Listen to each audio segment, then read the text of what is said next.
હા મોજીલા અહીંયા હું કરી બેઠો બેઠો હું તો આયા જો ગરોય તારે હારું નહીં એલા તારા પપ્પાને મશીન હાલે તારે કઈ ઉપાધિ નહીં ત્યારે એવું વાંધો હોય કારણ પપ્પાને એક દુકાન હાલે છે તમારા મશીન વાળાને એક વસ્તુ વાળી તમારે બધા કારીગરો જ કામ કરે તમારે ખાલી બેહવાનું હોય અમારે તો દુકાનમાં રહેવું પડે કઈ અમારે બેહવાનું ન હોય ને અમારે કામ જ કરવાનું હોય દેખરેખ રાખવાની હોય બીજું બધું કામ તો હોય જ ને તારે એલા મશીન વાળાને સારું કેમ કે મશીન તારા વારસામાં જ આવવાના છે બરોબર તારે તો બેઠી ખુશી મળી જવાનું છે અમારે દુકાન થોડું નક્કી હોય અમારા ભલે અમારે મશીન ઘરના હોય પણ એમાં ઘસારો લાગે ખર્ચો તો અમને લાગે જ કે એમાં મશીનમાં ભલે તમારે ઘસારો લાગે ને ગમે એવડા ખર્ચા લાગે વરે તમારે કવડું પ્રોડક્શન નીકળે એ જોવો ને અમારી દુકાનમાં ઘણો માલ સામાન પીડ્યો હોય એટલે હાલ ખાય એટલે રોકડીઓ ધંધો થયો કહેવાય ધંધો તો ભાઈ તમારે રોકડીઓ જ કહેવાય અને તમારે વરિયા છે ને મોટા મોટા પેમેન્ટ આવે મશીન વાળાના અમારે વેપારી ઉઠી ગયો કે આખા વરનું સાફ થઈ જાય તમારે વેપારીઓ ભલે સાફ કરી જાય ભાઈ વેપારીઓ અમે જ છે સમજ્યા તમારું બધું સાફ કરી નાખી અમે દુકાન વાળા જ અમારા ગાળિયા કરો છો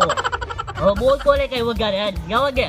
તો ભાઈ પાકા વેપારી છે ગાળે તો તમારા થાય તું બોલતો ને બધા લાવા દે મશીન વેચાઈ જાય બધા તારા